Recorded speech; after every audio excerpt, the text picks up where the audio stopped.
নমস্কার বন্ধুরা, তনুশ্রী রান্নাঘর অ্যান্ড ব্লগস চ্যানেলে তোমাদের সবাইকে স্বাগত। তোমরা সবাই কেমন আছো? আশা করি সবাই ভালো আছো, আমিও ভালো আছি।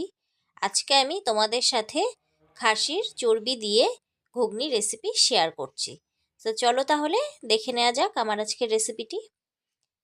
এখানে আমি 400 গ্রামের মতো ছোলা নিয়ে নিয়েছি, মটর। এবারে মটরটাকে কিন্তু আমি সেদ্ধ করে নেব।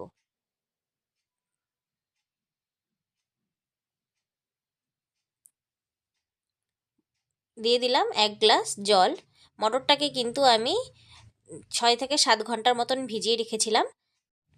এবারে নুন দিয়ে জল দিয়ে আমি এবারে প্রেশার কুকারের ঢাকনাটা বন্ধ করে মোটামুটি 2 থেকে 3টে সিটি দিয়ে সেদ্ধ করে নেব। এদিকে আমি খাসির চর্বিগুলোও টুকরো টুকরো করে কিন্তু কেটে নিয়েছি। তোমরা এর থেকে বড় কাটতে পারো, আবার ছোট করেও কাটতে পারো। দেখো বন্ধুরা, কথা বলতে বলতে এদিকে কিন্তু আমার মটরটাও একদম পুরোপুরি খুব ভালোভাবে সেদ্ধ হয়ে গেছে। একদম শক্তও নেই, আবার একদম গলেও যায়নি। মটরটাকে আমি একটা পাত্রে ঢেলে নিয়েছি।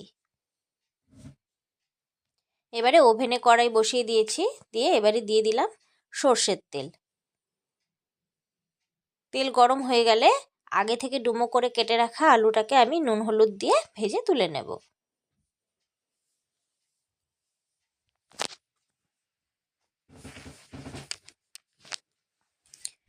আলুটা ভাজা হয়ে গেছে, আলুটাকে আমি তুলে নিচ্ছি।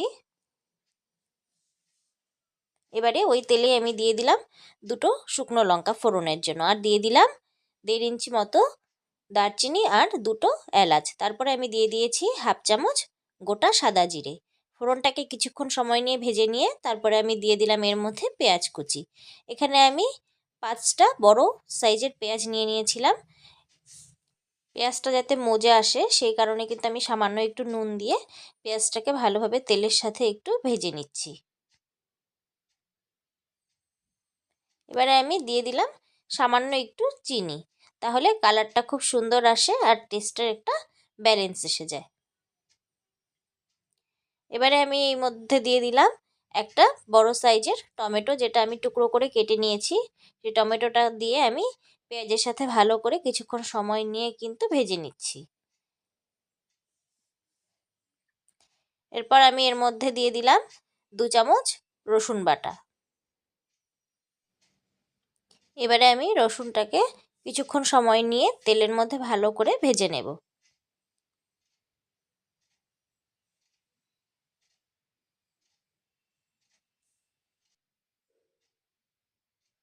এবারে আমি এর মধ্যে দিয়ে দিলাম 1 চা চামচ জিরে বাটা, আর দিয়ে দিলাম 2 চামচ শুকনো লঙ্কা বাটা। দিয়ে দিলাম স্বাদ মতো হলুদ গুঁড়ো, স্বাদ মতো নুন দিয়ে এবারে মশলাটাকে আমি ভালোভাবে কিন্তু কষিয়ে নেব। দিয়ে দিলাম সামান্য একটু জল, জল দিয়ে মশলাটাকে ভালোভাবে কষিয়ে নিতে হবে। জল না দিলে কিন্তু মশলাটা পুড়ে যাওয়ার চান্স থাকবে। এরপর আমি এর মধ্যে দিয়ে দিলাম 4-5টে কাঁচা লঙ্কা চেরা, দিয়ে সমস্তটা ভালোভাবে কিন্তু মোটামুটি 2 থেকে 3 মিনিটের মতন আমি কষিয়ে নিয়েছি। তারপর আমি এর মধ্যে দিয়ে দিলাম 1 চামচ আদা বাটা। এরপর আমি যে আলুটা ভেজে রেখেছিলাম সেই আলুটা এর মধ্যে দিয়ে দিয়েছি, আর সেই টুকরো করে কেটে রাখা খাসির চর্বিগুলো এর মধ্যে দিয়ে দিলাম। দিয়ে এবারে চর্বিটাকে ভালোভাবে কিন্তু মশলার সাথে মোটামুটি 2 মিনিটের মতন আমি গ্যাসের আঁচটা কমিয়ে দিয়ে কষিয়ে নেব।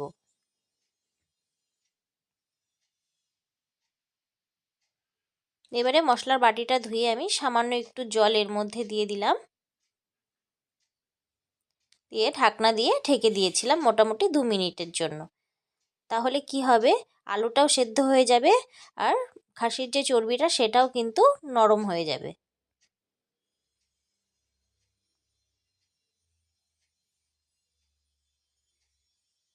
এবারে যে আমি ছোলাগুলো সেদ্ধ করে রেখেছিলাম সেই ছোলাগুলো এর মধ্যে দিয়ে দিয়েছি। আমি কিন্তু এখানে কিন্তু যে জলটা ছিল ছোলার সেটা কিন্তু এখানে দেইনি, শুধুমাত্র মটরটাকে আমি ভালোভাবে কিন্তু মশলাটার সাথে আর মোটামুটি 1 মিনিটের মতন একটু ভাজা ভাজা করে নিচ্ছি।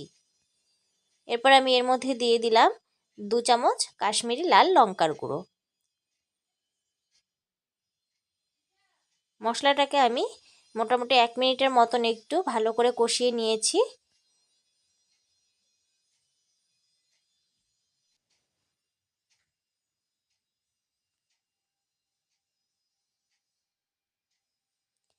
এবারে আমি যে ছোলাটা যে সেদ্ধ করে রেখেছিলাম তার যে জলটা ছিল, সেই জলটা কিন্তু আমি এবারে এর মধ্যে অ্যাড করে দিয়েছি।